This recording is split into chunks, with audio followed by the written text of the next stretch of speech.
Welcome back, everyone. Welcome back to Arcadia Fallen, the legend of the spirit alchemist.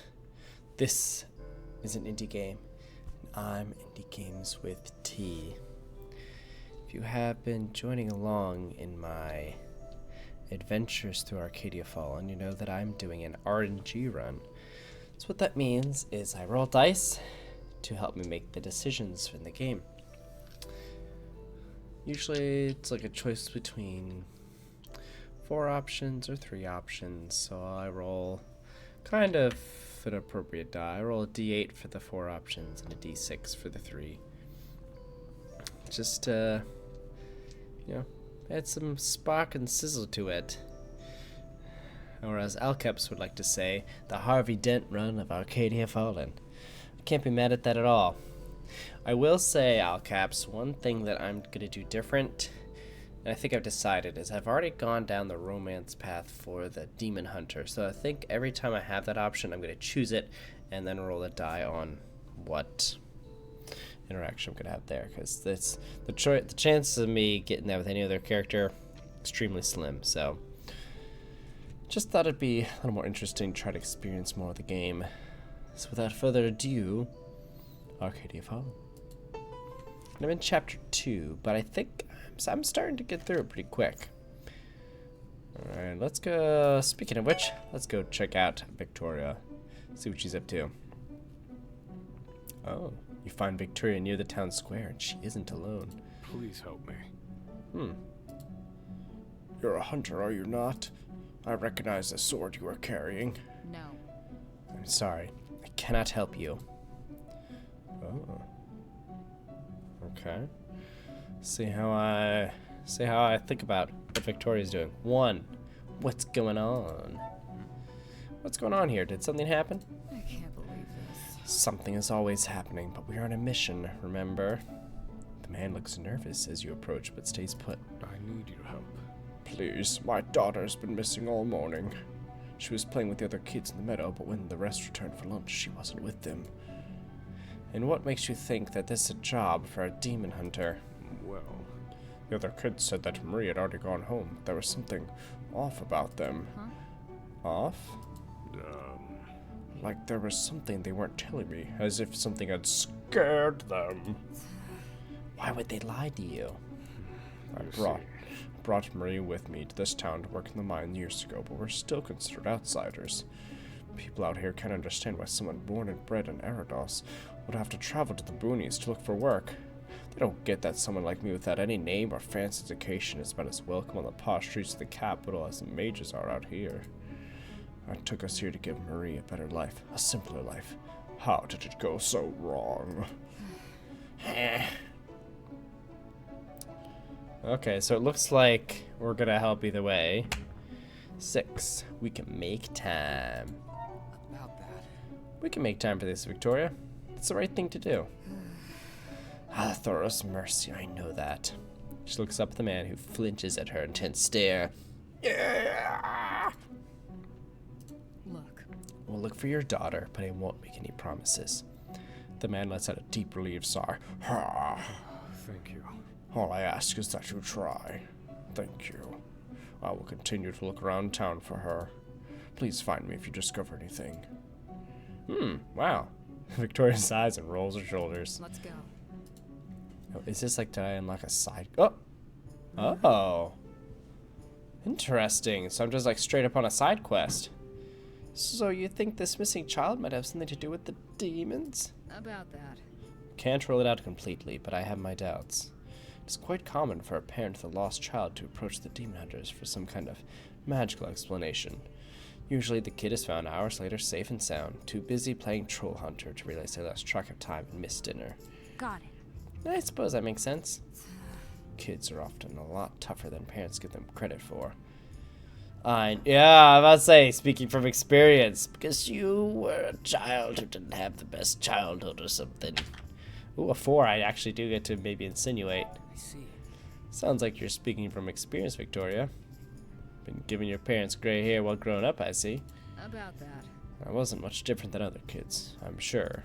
I wonder. Did you get lost playing in the woods as a kid as well, Victoria?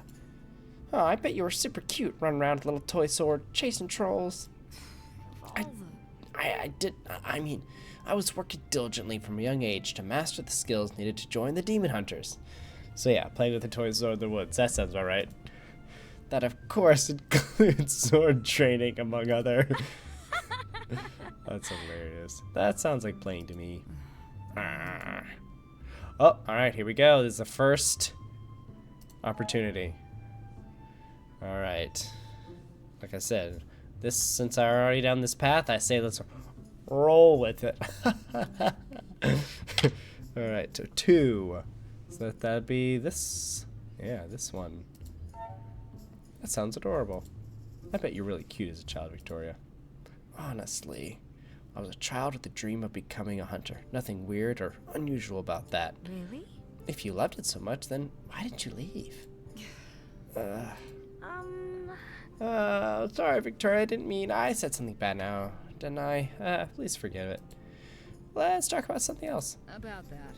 It's fine, Mime. I think it's about time I gave you some kind of explanation. Lord drop! I used to be a hunter in training. However, I never completed the final test to get officially initiated. That's why I possess the skills of a hunter, but am no longer a part of the guild. Instead, work as a knight for the Empire. Whoa. I think she didn't have the opportunity to take the exam. I think she disobeyed orders. What happened? I wonder. You seem like someone who's always excelling in all that you do. It's hard to imagine you failing at anything. What happened isn't important. Just know that the hunters were within their rights to throw me out, and I accepted their decision. After I left the hunters, I was struggling. I didn't know what to do, so I found myself drifting. That's when Alethea approached me. She took me in, mentoring me, and I became a knight working under her instead. That's how I ended up here. Wow. 1. Kind. That sounds nice. It was very kind of her, taking you in like that. Kind, huh? I'm not delusional. She saw the potential in having a knight with my skills working under her. I'm still grateful to her. She gave me another chance. I'm not going to waste it. Oh, wow. Alright. Okay. Oh, so this is, I forgot there's 3 options, so I'll roll 1d6 for this. 5. Oh, man. Swooping in just the right time to pick you up when you are at your most vulnerable. It sounds to me like she was just using you. I don't like it. Well, I don't think it's any of your business. I know full well what kind of relationship I have with her. I don't need you, of all people, to defend me. Now, come on. We've wasted enough time on this discussion already. You continue your trek through the woods, finding no sign of the lost child. Huh. Oh, well. Oh! The meadow is blooming with spring flowers. Leaves dance in the slight breeze to the hum of bumblebees. Boo. Your eyes look across the sea of colors and finally you spot a mess of curly red hair. Huh? Well done! Oh, there she is. You're right, Victoria. Careful. This place. She's not alone. Who are you? Your dad sent us. Hi. Hi there, Marie. I'm Gideon. This is my friend Victoria. Your dad sent us to come find you. He's been looking all over for you. He's quite worried. Well, but I can't go home just yet. My friend says I can't leave. Huh? Your friend? From behind the girl's hair, a small glowing creature steps out. Whoa! A fairy! What is it doing out here? Nothing good, that's for sure. Careful, Marie. Step away from that thing. What are you doing? Don't hurt him. He's my friend. Okay. Are we gonna kill a fairy tonight? Victoria has her way. Oh, questions. Okay. I can ask questions. What do you mean? You say he's your friend? Well, his name is Wispy and he's my best friend. He scared away the mean kids and played with me all day. But now he doesn't want me to leave. He says it's bad back in town. Fairies? That's a fairy? I thought those are supposed to be extinct. About that. Seeing them these days is incredibly rare. They tend to avoid humans at all costs. This one must have gotten lost or been lured here by something. Tell me. Mean kids? Are you talking about the other kids from town? You see, Dad said I should try and get along with everyone, but no one wants to play with me. They call me a stupid city girl and pull my hair. That's mean. One of the big boys said he wanted to cut my brave, and I got really scared, but then Wispy showed up and scared them all off. The fairy must have been curious about the kids playing and then taken a shine to this one. This is bad. Fairies are obsessive creatures. If we don't destroy it, it will never let the child go. you think so? Are you sure? Seems like he just wants to keep Marie safe from the bullies. Maybe if we talk to him, we can convince him that she'll be safe with her father. No. I don't really think the fairy's willing to believe a human. Maybe, but But maybe I could convince him? That's... Alright. So, Anyone got any bright ideas on how to fix this? this is the plan.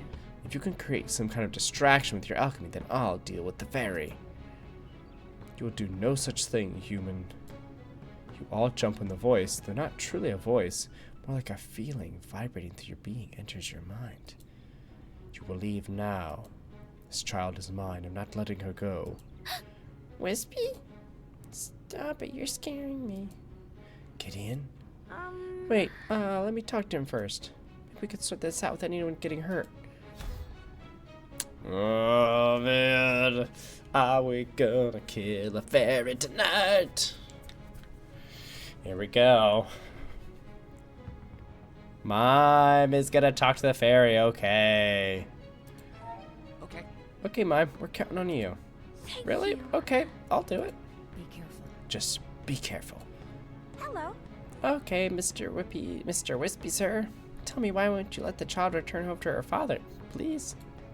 She is my child now. I'll be the one to protect her. She stays with me. But don't you think she'll be safe with her family? Human children are not made to survive in the forest. She is safer here. The human village has been tainted. We must all flee or be swallowed by the nightmares. I see. Is he talking about the demons? I am human. Your kind has dug too deep, and now you reap what you sow. But this child does not have to suffer for the mistakes of her father.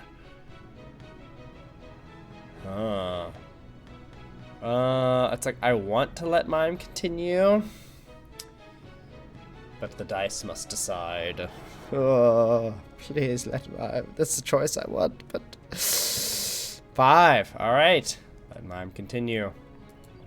Hear me out. It's true, humans have done some really stupid things, really, but we're trying to fix it. Me and the humans together are working to put things right. You? Who are you? You carry the mark of the forest on you, yet you help the humans. Why? About that. Because I believe they're trying really hard to fix things, and I want to help them succeed.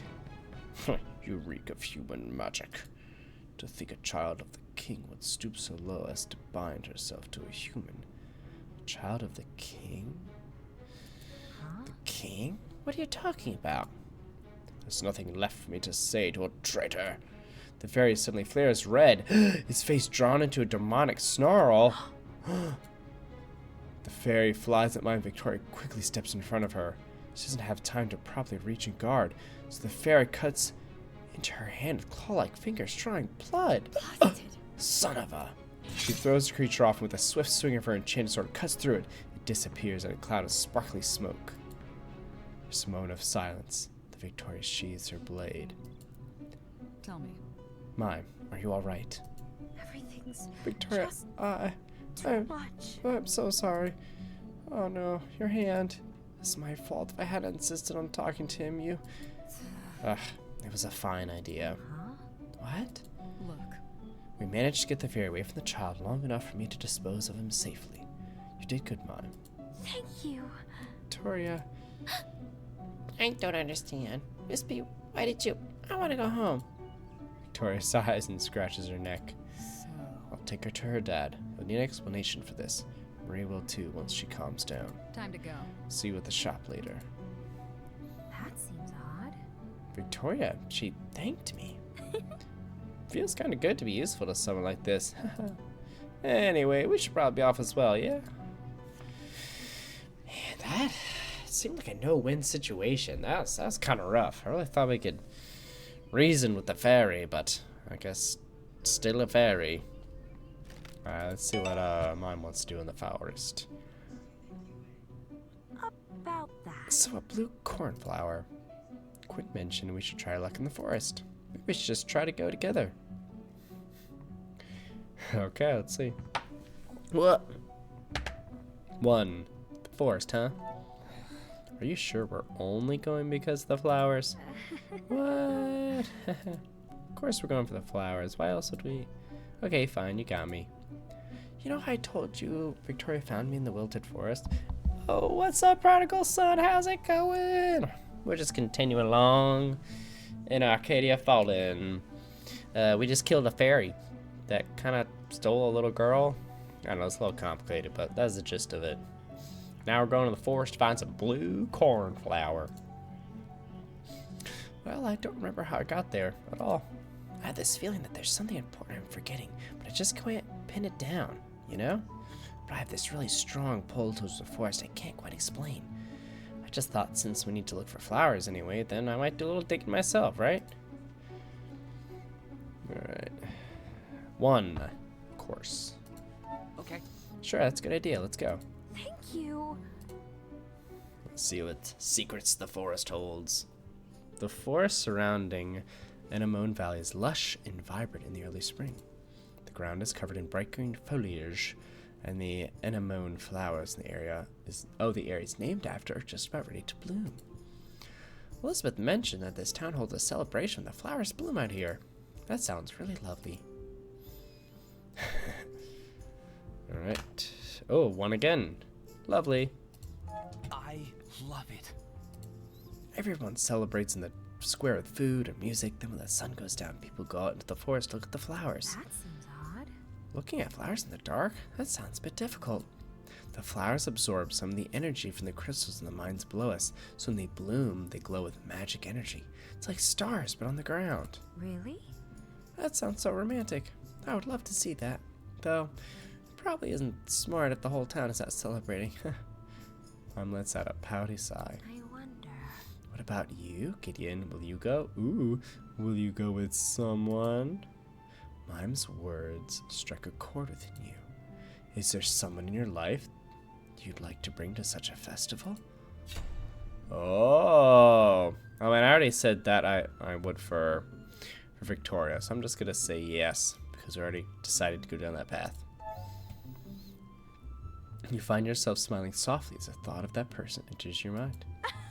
What? You're smiling, Gideon. So there really is someone you like. 3. Maybe. Actually, There might be. Not telling though. Really? But now I'm really curious. That's not fair. But fine, Gideon, your secret's safe with me. Mime rushes forward and crouches down near a tree where blue flowers growing in the shadows. Look, isn't this the one we're looking for? That's so lucky. You have to agree. This particular flower is incredibly rare, and the two of you have barely been searching for an hour. It almost seems too convenient. There's a rustle as you whip around, spotting shadowy antlers moving away from the clearing. A deer? Are you okay? Are you okay there, Gideon? Mime appears before you, arms full of flowers, but a slight concern in her eyes. You're looking a little pale all of a sudden. Something wrong? The deer's gone, and the unease in your stomach settles. You shake your head. Weird. I bet the deer is like antlers. Maybe it's like Mime's people or something. I'm not so sure about this. That was so weird. I'm sure I saw something moving just now. You think so? Something move? I mean, it's a forest, right? So there are probably animals here. Yeah, that's it. You probably just saw an animal. Nothing spooky at all. I didn't really find anything that could point me in the direction of my past. Honestly, this part of the forest doesn't trigger the same feeling of longing the same way the dead forest does. Wonder why that is. Anyway, we should head back before Victoria gets suspicious. Let's take these to Elizabeth. The two of you return to the town with your bounty. Alright. Have the potion you need. Are you ready to go to Goldner's Manor? I want to talk to Elizabeth first. Then we'll go to Goldner's Manor. Because I wonder if there's more alchemy I can do now that I have... the blue. Oh, okay. So I don't have any more. I thought because I had the blue cornflower, it might be added to my repertoire. But alas.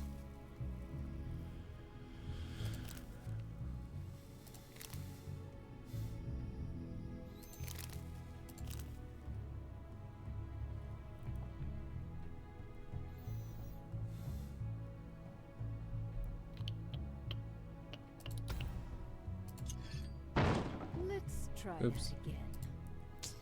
Oh, just blowing stuff up.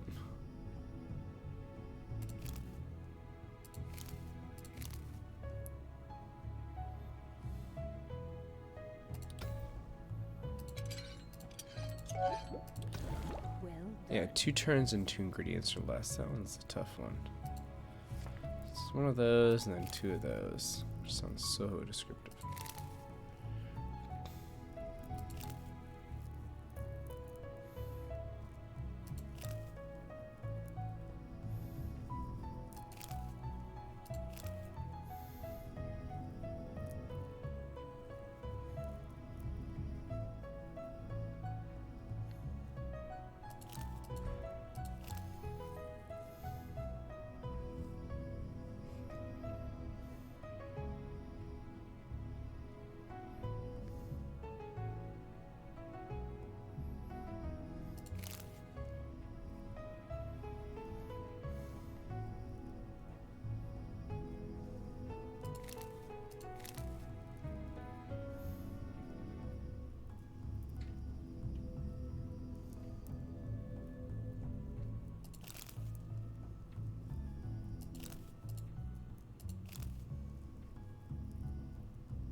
Two turns or less.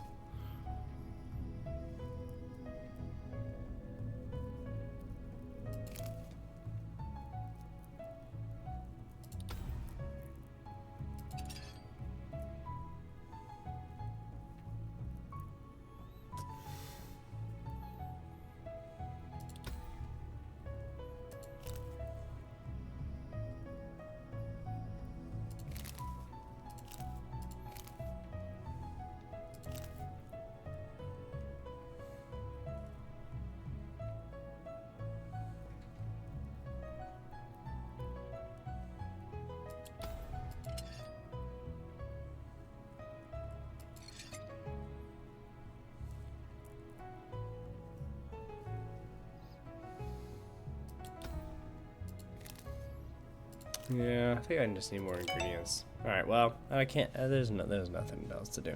Maybe I'll see if there's any more questions. I see. Huh. Oh yeah. Why have you never taught me about this potion? I wonder. If you knew the recipe, then why have you never taught me?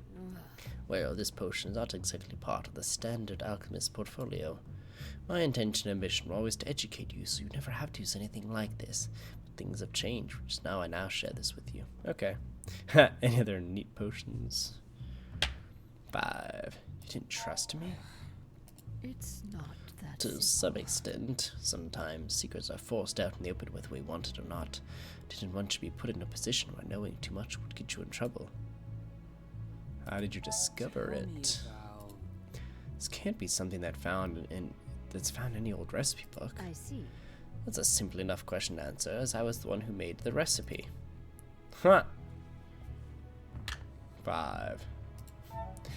So just what kind of mischief prompted you to make a potion like this, hmm? Lethras grant me strength. Oh, I'm not falling for that. You do not need more inspiration to spur you on, so those secrets stay safe with me. As for how it was made, alchemy, at least the kind practiced in the Empire, is not as ancient as you might think. Must have been around your age when the first whispers of spirit alchemy began circulating. There's quite a deal of experimenting done in those early years, and I've always been a curious soul, so I made quite a few discoveries on my own. Nowadays, though, such experimental brews are not considered proper magic anymore, and therefore must remain a secret. Alright, let's do it. I did it. I have all the ingredients for the potion of invisibility. Well done. We can make the potion now, but remember it has to be used right after it's made. Are you sure you and the others are ready? Any other preparations you need to complete? Let's do it. I'll do it. I'm ready. Let's do I this. see. Very well. Let's brew this potion then. Oh, okay. I only have one. So I need one of those.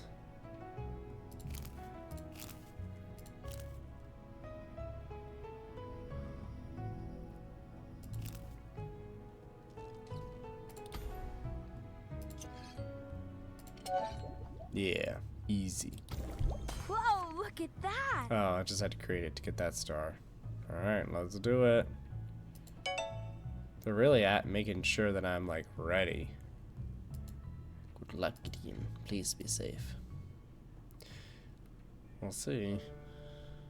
Your group is standing in the shadows watching the Goldner estate. Whoa. A guard is stationed out front with even more, no doubt, waiting for you inside. Didn't think I'd ever return to this place. Can't say I'm looking forward to it. If you're getting cold feet, now's the time to say so. For real. Of course not. It's my fault we're here. It's only right that I help fix things. Everyone knows the plan? Don't get caught. We use the potion of invisibility to sneak in. We locate the office. I take care of the magical safe. We take the artifact, and we leave before we're all discovered. Thank you, Anne. Are you ready, alchemist? 4. Here goes nothing. Can I really do it? You drink the potion and watch in amazement as the group before you slowly fades away and disappears, leaving a ghostly outline. How does this? Look, Careful not to make any sound as we move. let's go, everyone. Red Cloud Sunset. Don't get caught. Good plan. Many a plan is don't get caught.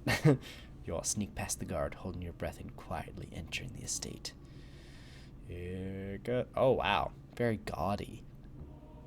As soon as you make your way through the entrance, your eyes are assaulted by glaring splashes of gold, red, and purple. The entrance hall is lavishly decorated with fine furniture, extravagant pieces, like its very purpose is not to greet guests, but to be a showroom for displaying the owner's wealth. Wow. This place is... wow. This Goldner's tastes are rather gaudy, no? You think? The colors kind of remind me of your coat. Ouch. 1. She's got it right, though. About that. She does have a point. Oh, really? You two are both too cruel. Those idiots. That's enough, you 3. We don't have much time. Caden, take us to the office. Right this way. Caden leads you through the gaudy hallways over expensive carpets and past precious paintings. You pass more guards patrolling the hallways, but your cloak of invisibility keeps you safe and out of sight. You make it into a finely carved oak door. Behind it, you find a dark office. Caden hesitates before entering, his bright eyes looking around the empty space. I keep almost dropping this die. 6. So far, so good. That was close. Take the 7 we made it this far. Now where would the safe be? Everything in here looks much the same as when I was held captive. Although... He walks over to the huge painting taking up almost all of the back wall. Goldner's smug face grins down from the most hideous portrait you've ever seen. that painting wasn't there before. I think I would have remembered that. It seems almost too obvious. But the more I learn about the man, the less it surprises me. Let's move the painting and see what he's hiding. Victoria indicated to step up on either side of the painting and lift, easily moving it aside. And you are not at all surprised to find a safe hidden behind. Anne, Oh. is it? This looks like alchemy, like an alchemy circle. Oh, it's magic, all right. A key combination. This is troublesome. Huh. He actually went and bought something that's fairly high quality. It's not going to be easy to open. You can't tinker it free somehow? Not without setting off the alarm. Ooh. We could just take the entire safe. You know? We're supposed to leave no traces, remember? Then, we've got to find the code for this lock. Good grief. What to do now? Okay, so we gotta investigate them. So we'll start with the desk. Just top to bottom. You walk over to the desk. It's a large oak piece, well kept or unused. There are a few stacks of papers and letters piled in the center. No pictures or personal items have been set up for decoration, but you do notice a golden peacock figurine carrying a fist-sized crystal orb. You rummage through the papers and letters strewn around, pausing when your hand touches a letter that's sealed with the same emblem as the one on Anne's uniform. Okay, let's check out the orb. There's a faint white mist swirling calmly within the orb. You don't need to be a mage to figure out that it's a magical origin. It actually very much looks like Victoria's orb of communication, but how did Goldner acquire one of those? Okay, let's look at the letters. Dear Monsieur Goldner, thank you for your purchase of the magic beads lock. Remember, it is important you memorize the code to ensure optimal security. Do not write the code down anywhere people might see, as this would be easy for intruders to find. Kind regards, the Locksmith Guild. That's all you find on the desk. Alright, so we did the desk. Let's do the bookshelves. The bookshelves lining the walls are stacked with heavy books with beautifully engraved spines. Upon closer inspection, they discover that they are all completely untouched, more for decoration than actual use. Why would you? Why bother investing in all these books if he was never going to use them? Huh. Okay. Take a closer look at the painting that was hiding in the safe. Something is carved into the frame. Weird pattern that looks kind of similar to the lock. I wonder. I think this might be a clue. Let me take a look. Anne takes the note from your hand. Well, it's a cipher. It looks like it fits the lock, but this is only the first half. I wonder if we put the second part down somewhere else. Huh. 4. So, You don't think you'd be arrogant enough to write the code on the gaudy painting in this house? The other gaudy painting. Wait, there's no way you'd be that stupid, would he? There's only one way to find out. We don't have a lot of time left, so we should split up to cover more ground. I'll go and investigate the painting. Caden? I'll come with you. You shouldn't be going alone. We'll see if you can keep up. I'll stay here with the safe. Perhaps there's still something to be learned from it.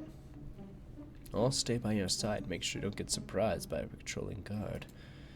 As long as you let me work in peace. Gideon? Oh. Let's see. Who am I gonna go with? What? Keep dropping the die. It flies around. Oh no. I'm so nervous. Ugh. That's the hard part about this desk area. There's a lot of cracks and crevices for dice to follow. 1. Stay in the office. I'll do it. I'll stay here and see if I can find any more clues. Me too. You don't need us slowing you guys down. Time to go. Alright, let's go. Victoria and Caden slip out of the door, leaving the rest of you in silence. Anne immediately goes back to tinkering with the safe, and Michael wanders off to browse the bookshelves. So Anne, is it common for Tinker Mages to produce magical safes for characters like this? Goldner? If he's a paying customer, I don't see why they would refuse him. If they can make a fortune on a hypocrite, then I say go for it. It's not the life I want for myself, but I'm not one to judge. I see. Iseth, grant me patience. What is it now? Nothing. I'm just pleasantly surprised to find something you and I agree on. Amazing. Oh? Well, that's weird. I agree. You feel a sensation akin to running water washing over you. When you look down, you see your hands returning to their normal visible state. Ah! Oh, great. We're out of time.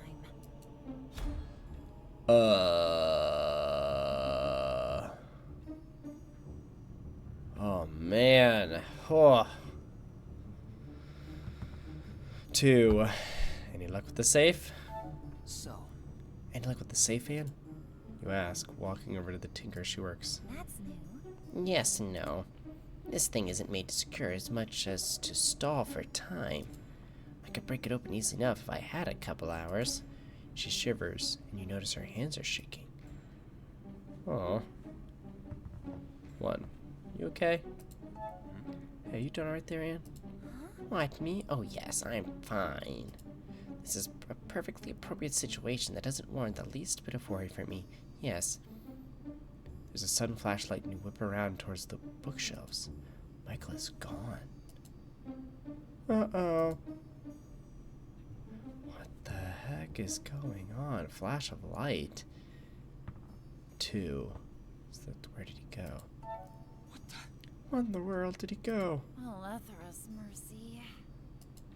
We've got other problems to deal with. She points to the desk where an orb resting on a peacock's tail is pulsing insistently with light. Oh gosh, someone's calling.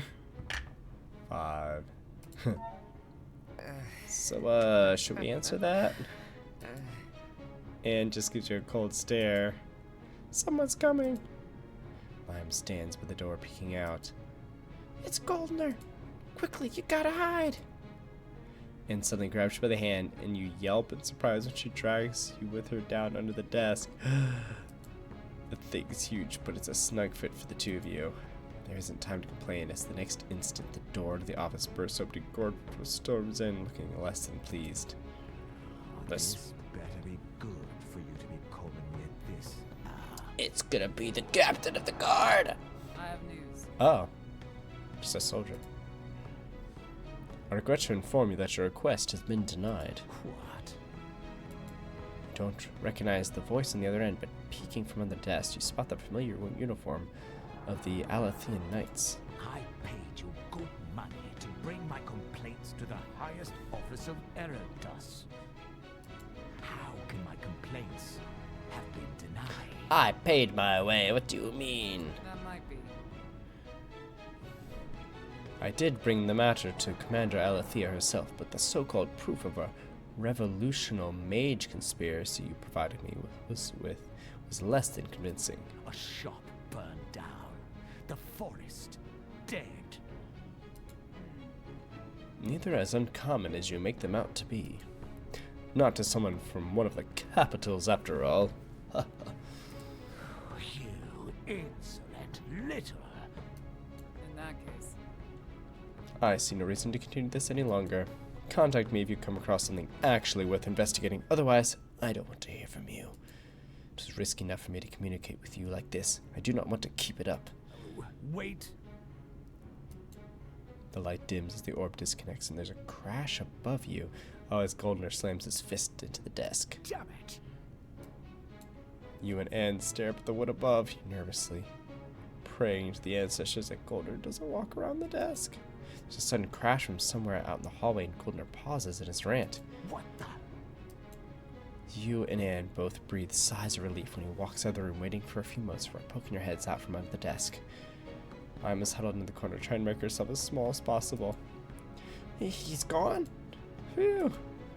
Don't get too comfortable, he might be back. Wonder what that was about, though. Oh, gosh. 3. Corruption. What else? The sound of it, a healthy dose of government corruption, so nothing out of the ordinary then. Well, that's true. It's pretty concerning. He seems to be so dead set on this. Takes some effort to bribe a knight to lobby your case to the commander. Wonder how far up the chain he actually went. I'm surprised, Anne. You sound like you know a lot more about this stuff. Yeah, well. Victoria and Kate suddenly rushed through the door, closing it behind them. What happened to you? To put it bluntly, just shoved Goldner into a closet. We should finish this up now. Where's Michael? Huh. There's a flash of light, and Michael appears in front of the bookcase, grinning like a madman. Everyone, you are not going to believe what we just found. What we just found? What's going on here? Huh? I don't even... I'm not gonna ask. Where did Michael go? Let's just get this safe open and get out of here before things become difficult. I guess if I went with Michael, maybe I would have gone into like a book or something, or seen whatever he saw. But hearing about the corruption is kind of interesting. It does give me the idea that if I played this game, there'd be multiple paths to take. So, You've got the code. How curious. Here. He really did just put it down in the other painting. Such an odd man. His arrogance is to our advantage. Gideon, if you please. Oh. Decipher the code and match the wheels to open the safe. There's an autoplay feature, I guess, if I don't want to do it. So there's one. That's that thing with that symbol right there. So, am I like on time for this? Like, the 6 is that shift-a-doo kind of thing. Okay. And then what's 3? 3 is one of those. So I'll get this out of here.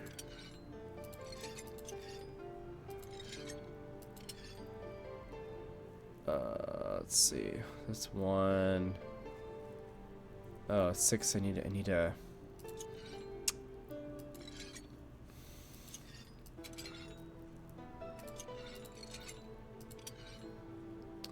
Okay, so I think I have 1, 6, 3, and now I need 4.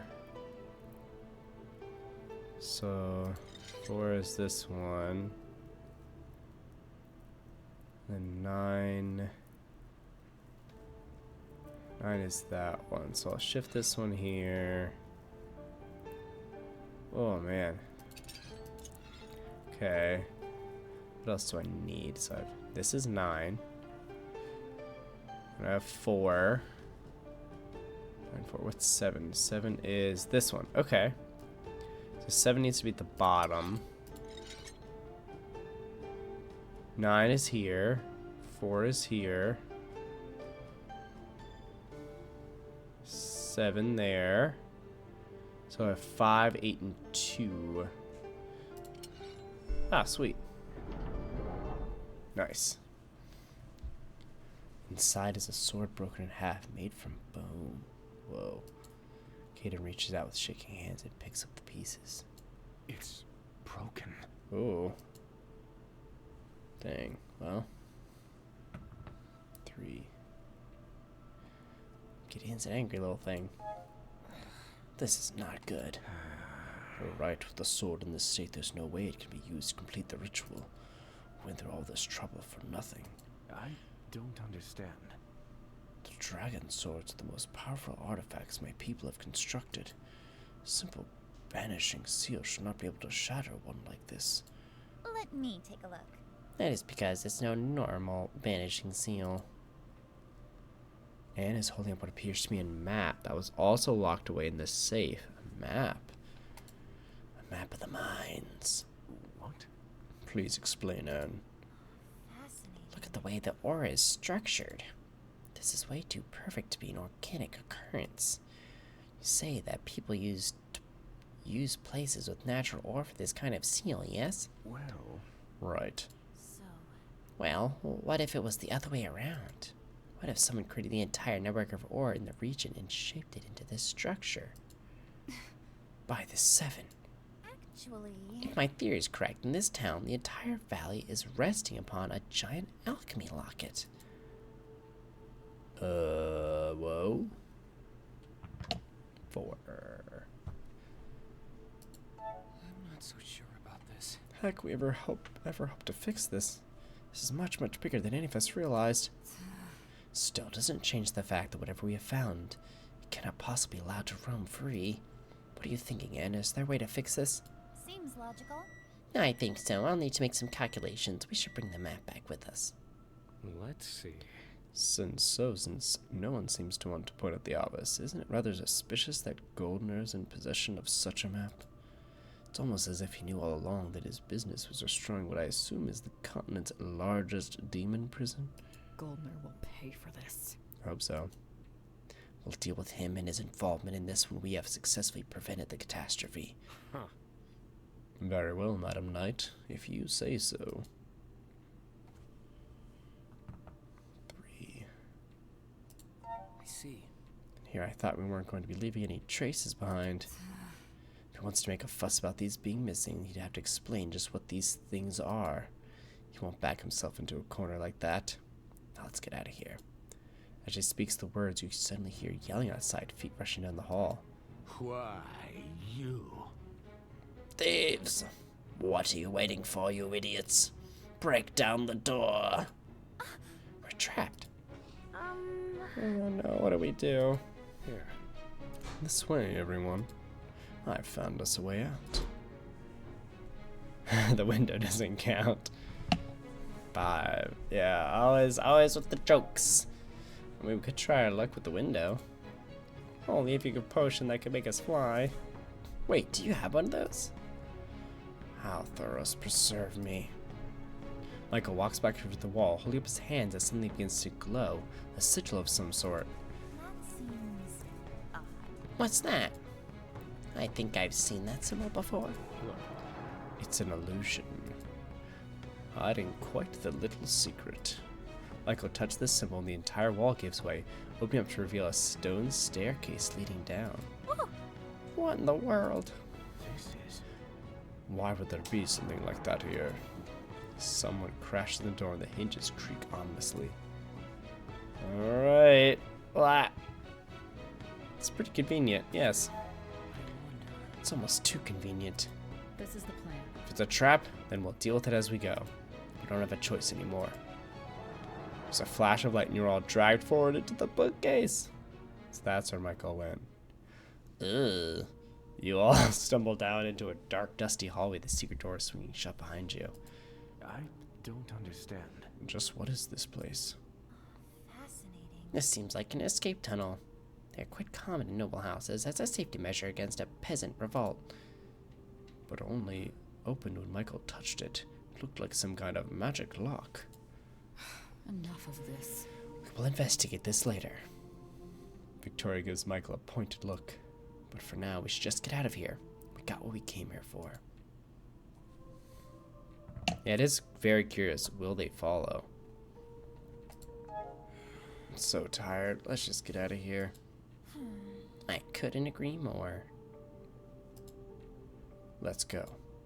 The tunnel continues down and away. You hurry along, but hear no signs that Goldner's men are following you. It appears you are safe. For now. I wonder if Goldner's possessed by the forest? Oh, it's pitch black. The crowns of the trees obscuring any light the moon might have provided. It's out here. You step out of a doorway in a large oak tree. The magic door is snapping shut behind you, and Michael, the last one, steps through. That's a relief. Finally, no more tunnels.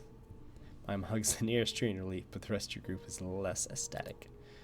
Cain in particular is staring at the broken remains of his sword with a faraway look in his eyes. I'm sorry. I've led you on a fruitless chase. And for what? Got info. Actually, I wouldn't say that. Anne walks up to the Outlander and picks up the hilt of the sword from his hand to study it curiously. We did learn more about what we're dealing with. We might be able to salvage something from this situation yet. How curious.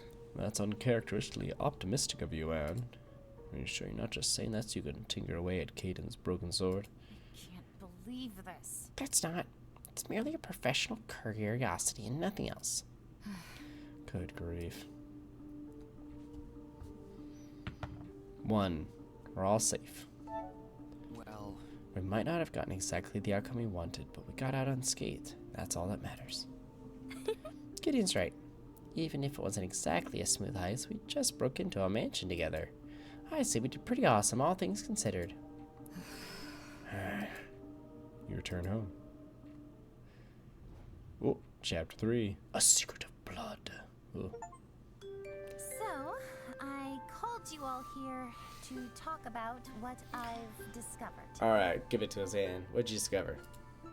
After you turn from your successful heist, you decide to lay low for a bit to recover and go through the evidence you've uncovered. When Anne eventually calls the meeting, you enter her lab to find the place plastered with notes and drawings. The mage is holding a cup of strong-smelling coffee, and her voice seems a tad more on the shrill side than usual. I've been examining this map we found at Goldner's mansion, and I'm confident in my initial theory that the underground of the mine is in fact a giant seal keeping these demons trapped. The positive news is that the seal is so massive that damage is only minimal, which is why we've only seen a few demons leak out into the town. Oh, really? I think we've encountered, what, 4 of these things so far? I wouldn't call that minimal. Boy, do I have bad news for you then. The massive scale of the seal suggests there are many, many more demons lying in wait on the other side, ready to be let loose. Victoria shifts her stance slightly, looking uncomfortable. I just don't understand. When I told Goldner that the mining was disrupting the seal, he refused to believe me, but it turns out he had this map proving it all along. You'd be surprised how many people are able to bend their own reality to pretend they are not doing anything wrong. Dang, that ain't the truth. He probably thinks it's all some big mage conspiracy. He was trying to get the knights to come and investigate. They won't come. What? Althea and the Paragon himself are determined to keep this under wrap. Nor knights would complicate this. I can't believe this. They just can't turn a blind eye to what's happening here and expect it to go away. They're not. They're waiting for us to fix it for them. Yep. How does this... But why take the risk? What are they afraid of? About that. I don't know, but I intend to find out. Her tone makes everyone pause. Not even Michael dares to comment. But that's for me to figure out. Anne, please continue. That's not all. So yeah, getting back on topic. Caden's idea of fixing the broken part of the seal still seems like our safest bet. But knowing what we know now about the sheer scale of the seal, it's clear that he never had the power needed to repair it. I mean, the entire valley is all just a part of this huge spell. A single dragon sword isn't going to cut it. Heh. What are you saying? I'm saying you're pretty lucky that Miner interrupted you when he did, because the ritual would have never worked in the first place. Most likely the sword would have had its power sucked out completely. The spell would have taken your life force with it, before doing Althoro knows what to the surrounding area. Instead, it rebounded and drew its missing energy from another power source. Basically, sucking it through the roots like a straw. Oh. The forest. I don't understand. What are you talking about? I see. A big part of the woods had its life force drained from it all of a sudden. Seems like it was caused by a ritual. Whoa. That's a nice little question answered. 4. That's awful. So that's what happened. That's horrible. Kaden gets up and abruptly storms out of the shop. Hey, wait, you can't just... Victoria gets up to follow, but Michael puts a hand on her shoulder, halting her. Let him go. He needs a moment to let that one settle. Even in his state, he's no fool. He won't get caught again. Victoria shrugs off his hand, but stays put for now. Look, You should probably go talk with him later, Gideon. Though, for now, we should really figure out what to do. About that. Right. And what would you suggest? Is there a way to fix a seal this big? It's not going to be easy. I still need to study the seal in more detail. I'm certain of one thing, though. Whatever ritual we might end up using, it's going to need power. Like a lot of it. That's where our dear alchemist friend comes in. Oh, snap. The joys of the protagonist. 1. What, me? What can I do? I mentioned to you earlier that your spirit locket is quite special. The power it possesses grows stronger every time you seal away another demon, but you haven't yet accessed that power, and I'm starting to understand why. It's missing something, a few key components to connect the mechanism. It's quite odd, actually. It's almost like they used to be there, but have since been removed. I could take a closer look and build the missing pieces, but then we would still need... more demons. Exactly. The main issue is a simple lack of power.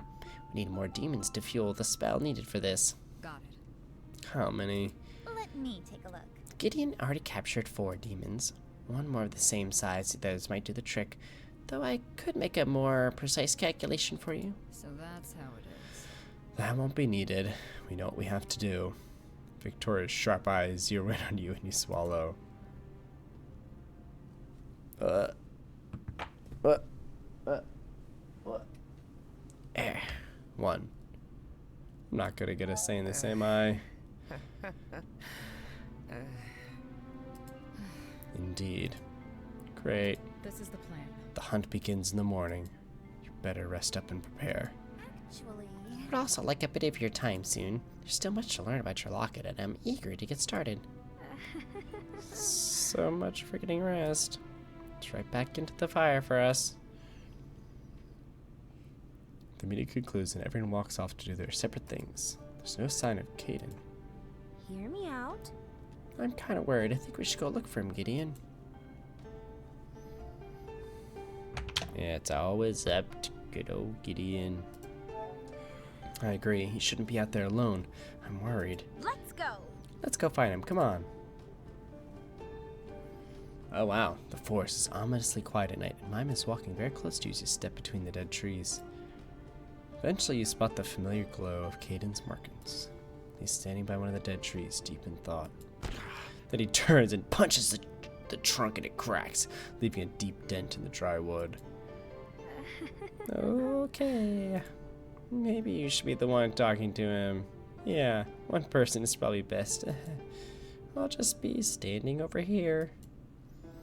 Whatever protest you had doesn't matter because Mime's already gone. Nothing to do but approach him on your own.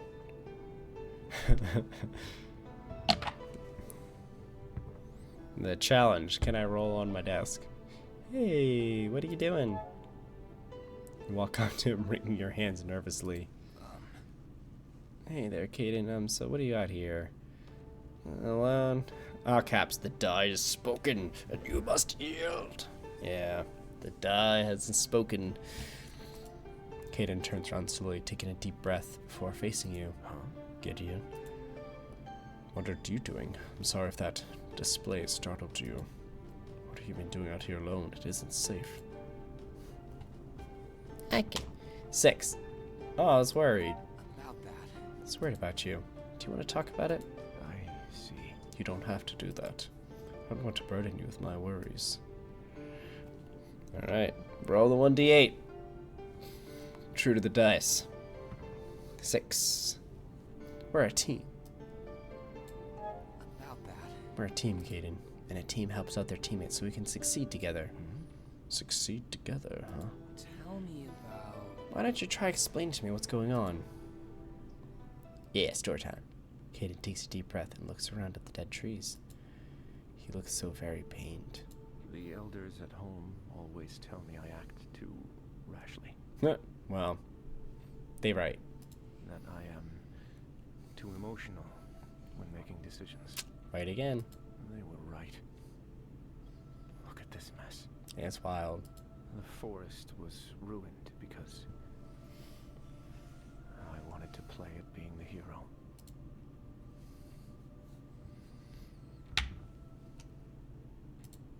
You were just trying to help, though.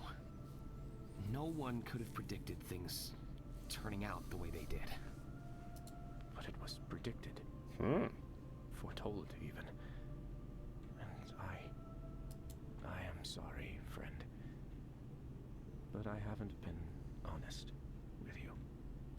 I wasn't sent by my people to solve this. Ooh. In fact, they forbade me from going. Predicting that something like this would happen. Yikes. And yet, I went anyway.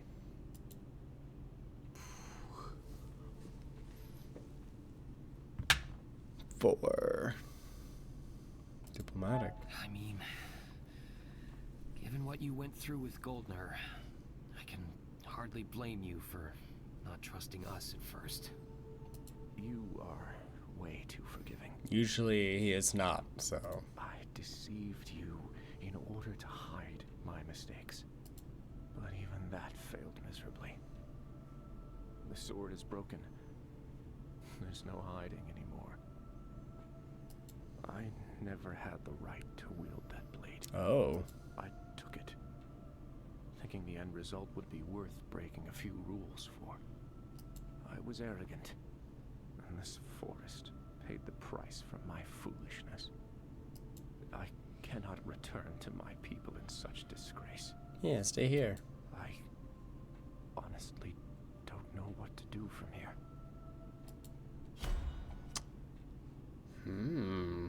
Redemption or freedom? Okay.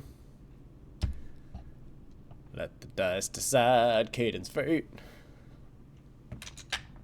5. Freedom. You have to stop worrying about what the people at home will think. You're the one who walked down this path.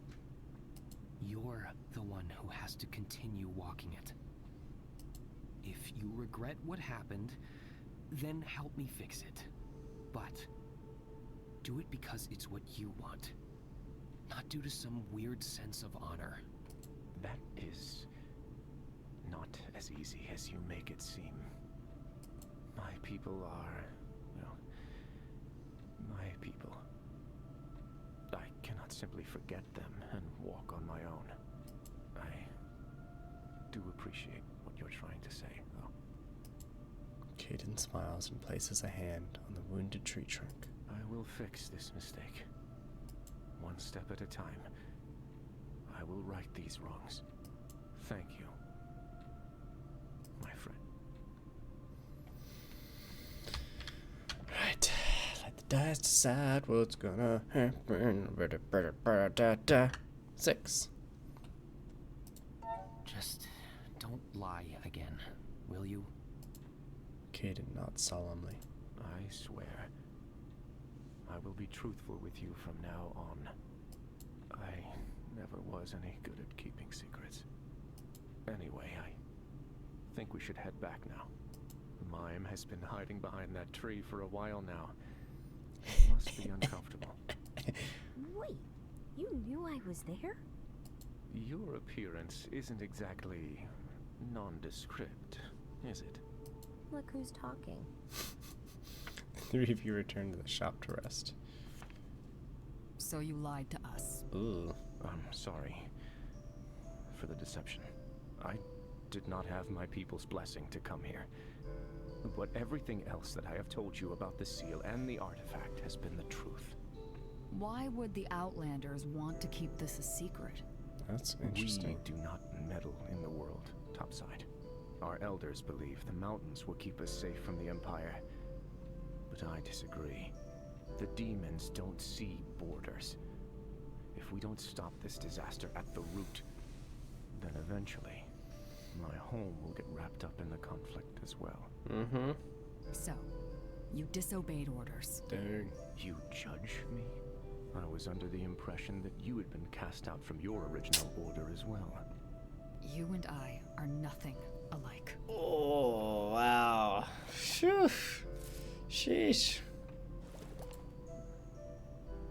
Okay, so look for demons in the Victoria and Michael. Elizabeth. Yeah, let's check out. You approach Anne, who's looking deep in thought, poking away at the broken sword while Caden watches over her nervously. Please tell me you are being careful with it. Some of those tools look rather sharp. I am being as careful as one can be with an audience breathing down their neck. Sorry, but can you really blame me? You are handling my people's heritage like it is a piece of scrap metal.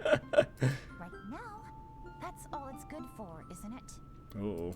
I'm trying to salvage what I can, but unless you give me the room to work and fix it, the sword will stay broken and useless.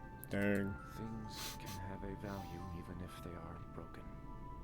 You know? No, they can't. Oh, this group is like tenuously held together. Oh, 5. I can't believe this. Don't you two have more important stuff to do than stand here bickering? Seems logical. That's what I've been saying. You're right, I'm just... Gideon, won't you keep an eye on her and make sure she doesn't go overboard with those tools of hers? 1. About that. I could keep an eye on her if that's what you're so concerned about. And snorts, turning back to her tools. Can't believe this. Great, more eyes. Well, buckle up, you two. It's time to get down to business. Since you're here, I might as well go through all of what I've discovered so far. 5. Joking. So, Should I be concerned by how excited you are? You're not gonna raise some undead dragon army to take over the world, are you?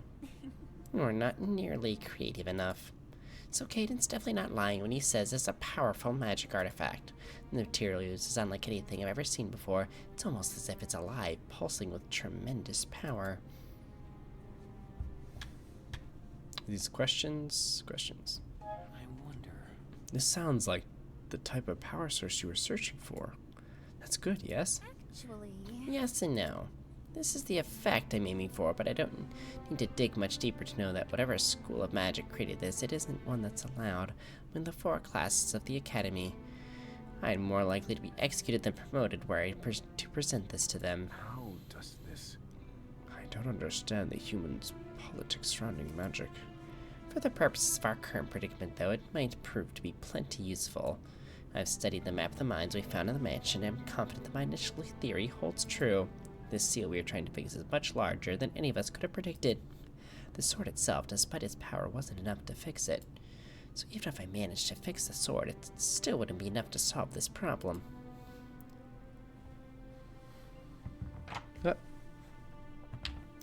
4. Really? There has to be another way. I may have found a way to solve this issue. But our fussy Outlander friend is not going to like it. What?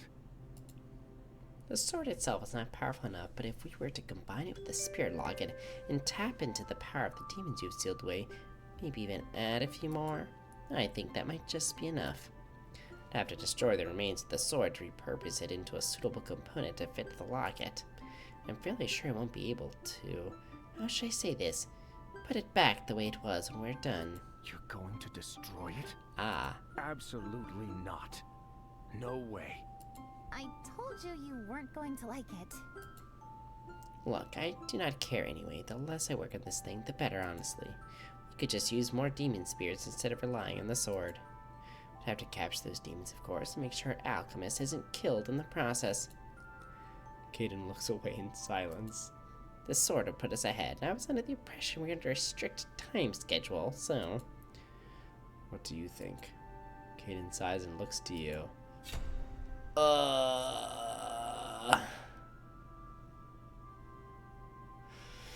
Okay. It's like, I know that he should make the decision himself, but I will roll a die to determine the fate. 6. I can't make that decision for you. About that. The sword is yours, Caden. I can't possibly begin to understand what it means to you or your people. The decision is yours to make. Anne looks away. Caden seems startled by your answer. Why would you... I'm surprised you could trust me with such a decision. Anne does make a valid point. If it will stop this unspeakable evil from spreading, I suppose the sword does serve a better purpose in her hands. Just please allow me to continue witnessing the process. Well, fine, as long as you don't get in my way. Actually, this might work out brilliantly. I can't reach half the stuff back here because Quinn stacked it so high, but you, my tall friend, have just been promoted to lab assistant. What?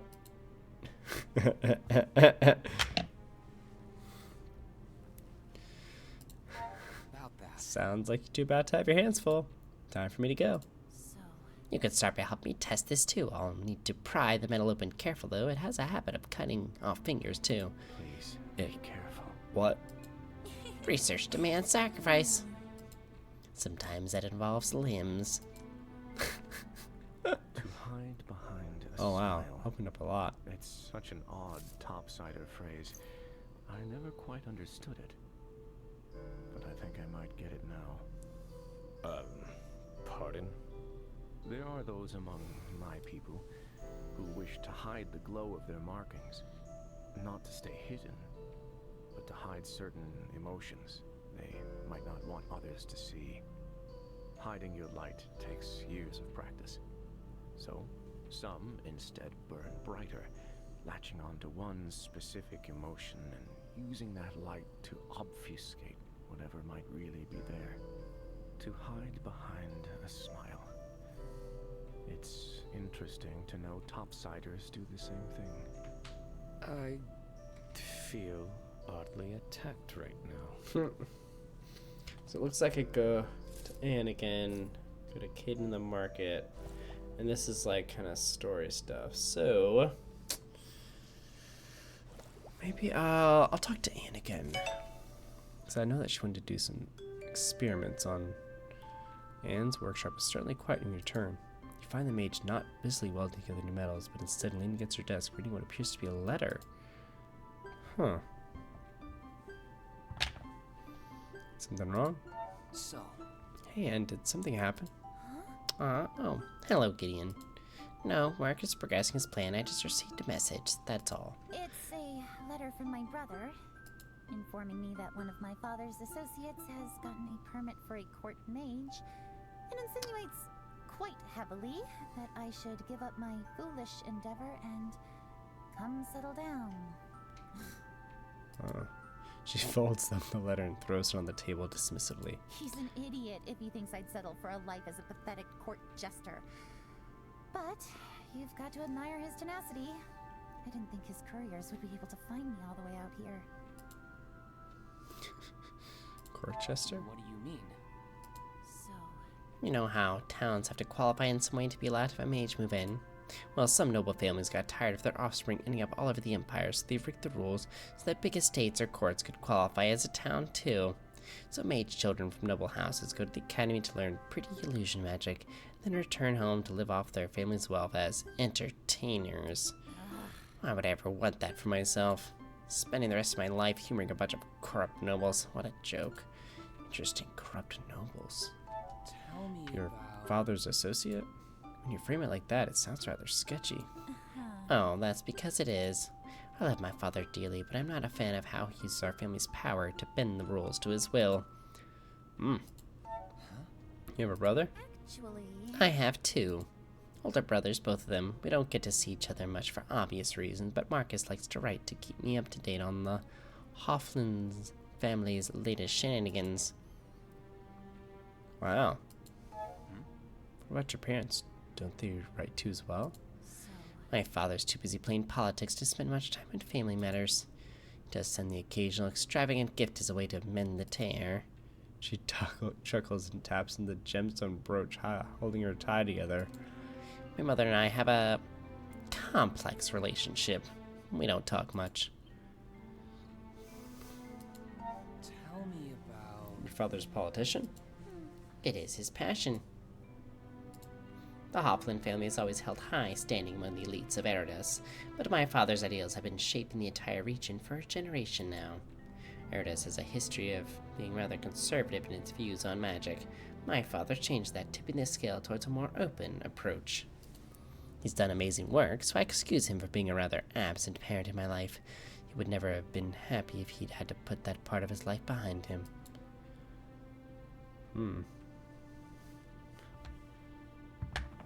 4. Still, must have been quite hard for you growing up without him. It was, in more ways than you know. I wonder... What are your brothers like? so, Orion is the eldest. He's been following my father's footsteps into politics, but I honestly don't think it suits him. He's too gentle for that type of work.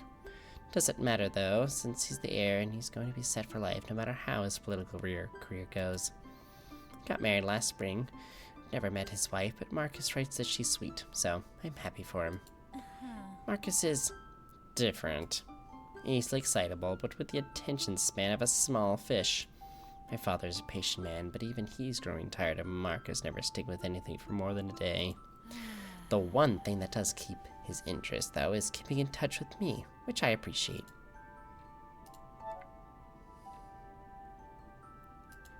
Really? Your family's wealthy? My excessive. My excessively long name didn't give that away. The Hofflin family is one of the oldest noble lines in Eridus. It's of no use to me, however. I escaped that circus when my mage abilities were discovered, much to my family's chagrin. About that. You should do what you love, no matter what your family might think. My thoughts exactly. My family doesn't understand my dream, or why I work so hard to reach it. They are simply projecting their own hopes and wishes onto me. Doesn't make them bad people, but it means I have to contend with walking this path alone. At least until I succeed, then hopefully they'll realize that this is what makes me happy. Fascinating. It's funny. She turns to you. In a way, I think you understand me better than they do. You've experienced the same things I have and support me in my goal. That means a lot to me.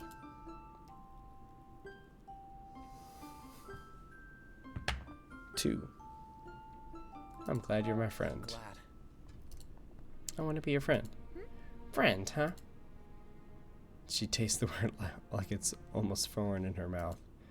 Never had a whole bunch of those, but for you, I think I can make an exception. So come now, friend of mine. I need an assistance for some heavy lifting. I think you just volunteered. 5. So, You know, I think I just remembered I need to help Elizabeth with something back at the shop. Yeah. You try to wriggle your way out, but Anne easily steps between you and the door with a wide smile. You spend the next hour helping her move stuff around the workshop. Oh, that was nice. You know, when I first saw you, you seemed rather intimidating. Almost like a taller Victoria. Oh, really? That's quite a compliment. Victoria is a formidable warrior. Yeah, well, I realized quickly that you're nothing like her. You seem tough on the outside, but one can't scratch the surface much before realizing you're quite soft. I'm soft? Like a big, glowing jellyfish. Like, what's a jellyfish? Alright, I'll talk to Caden, then I'll call it a night. You want to talk to Caden, but you can't find him at Anne's, and he isn't at the shop either. It's getting dark, so you search the town for him. The town square is empty, so you sigh and continue on. You don't get that far before 2 guys look up on you, intimidating sneers on their faces. Hey, you! Uh-oh. Well, if it isn't the alchemist. Got some gall showing yourself out here after all the trouble you caused. Breaking and entering the boss's estate, stealing from us workers. You'll pay for that! I'm not getting paid this much thanks to your little stunt. Oh gosh. Should've just went looking for demons. actually, Take a moment and think. Why would I steal anything from you? Everyone needs coin. Everyone knows you and the boss had a row because he's working to put your magic folk back at your place. Stealing the workers' salary is low even for your kind. So I think it's only fair you get some share of our pain. They close in on you. What am I gonna do? There's 2 of them. Roll the die. 5. Run! You turn on your heel and run. You're fast, much lighter than the 2 boiler mine workers, but unlike them, you spend most of your days inside a shop, so your stamina isn't that great. You cry out with a big hand, clamps down in the back of your shirt, and you feel yourself getting lifted off the ground like you weigh nothing. The men's laughter ringing in your ears. Look at this scrawny thing. Thought you could outrun us, ha! Now it's time for us to have some fun. You instinctively curl up, waiting for the strike. When the blow lands, it isn't on you. What the hell? You let it out and you suddenly fall, landing an ungraceful heap on the street, wincing. The goons are lying on the dirt around you, out cold. Above them stands a large shape, hard to make out in the dark. Your vision is still swimming, but you feel them help you upright, cold hands looking you over. Talk to me. Gideon, talk to me. How are you feeling? You blink in surprise, your vision swimming into focus, a familiar but glowless face. Whoa. Thank you. Thank you. You really saved me there. Caden's face is devoid of any emotion. There's something off about him. The glow from his marking is dim to the point of not being there. His voice is dull, like he isn't quite there either. Look, It isn't safe here. Let's go back to the shop. You don't argue with him as he guides you back down the street. He doesn't speak another word the entire walk. I guess he's trying to hide his emotion. He leads you back to the safety of the shop. It's quiet. Everyone's already retired for the night. As soon as you're inside, the door behind you is safely closed. Caden lets out a relieved sigh, and you watch, stunned, as the color slowly bleeds back into his skin. He winces as if it is painful. Whoa. 1. You okay? Are you okay? I will be in a moment. Sorry for worrying you. You weren't meant to see this. look. I don't use my training as a night walker often. However, you were in danger, and I wouldn't have been much help to you if they noticed me. Questions? Tell me about... What's a night walker? Well, They're a special group of warriors trained to protect the mountains from danger. They tend to do that by staying hidden and gathering information. They get their name because one of their key skills is to be able to hide the glow of their inner light. For an idioma, that is a rather unsettling skill to possess. Our understanding of emotion is tied to the glow just as much as facial expressions or tone of voice. In order to turn off the light, you need to feel nothing.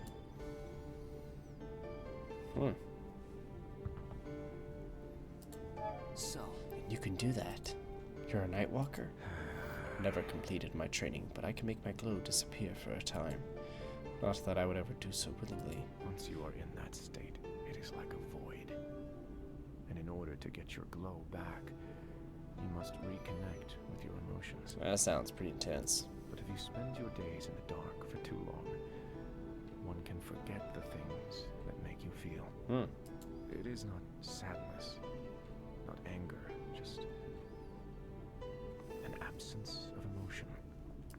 And it is a very frustrating thing to not be able to remember what made you happy, what made you sad. I've been in that place. It took everything in me to return. Oh, kind of sounds like depression. And once I did, I quit my training. Wow. I was too frightened to go back to that place. what do you mean? What are you doing outside? It's dangerous. Goldner's men wandering about. Really? I should be the one asking you that.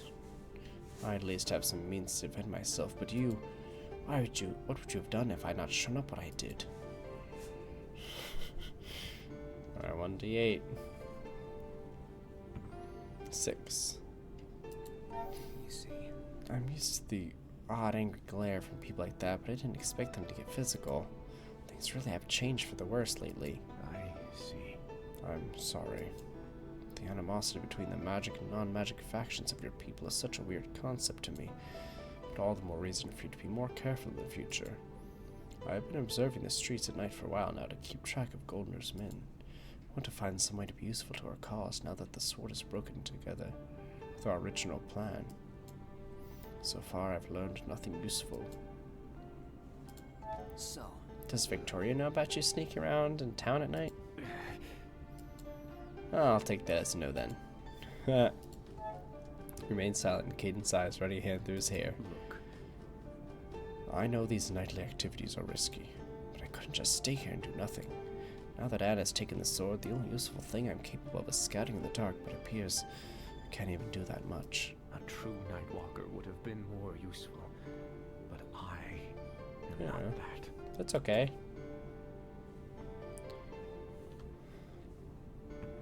1. about that. I've already done great things for us, Caden. I would hardly call you useless. In fact, I'm very grateful to have you here helping us. You are our friend. I wouldn't change you for the world. Huh? Gideon? Huh. Thank you. I needed that. I'd have lost my head there a little. Sorry. It's late. We should get some rest and continue our mission tomorrow with fresh minds. I'll be here if you need me. Good night, Gideon.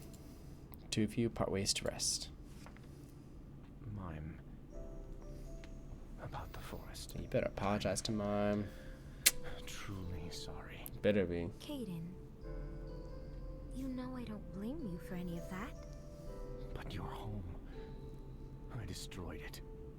Took it away from you. I can never repent for... Sure you can. We're all here because we're trying to fix things, right? Even so, I'm still sorry. Oh. Alright, y'all. I'm gonna call it here for tonight. I feel like we got this little trying to power the locket thing, and then I feel like we might have like the final bit, and then I feel like we're pretty close to getting to the end of this game. I don't know, I just kind of feel it in my bones. Thank you all so much for joining with me as we continue Arcadia Fallen. And until next time, don't be doing any potion making or try to break in any rich guy's mansion, because it's probably not gonna work out right. Alright. Bye!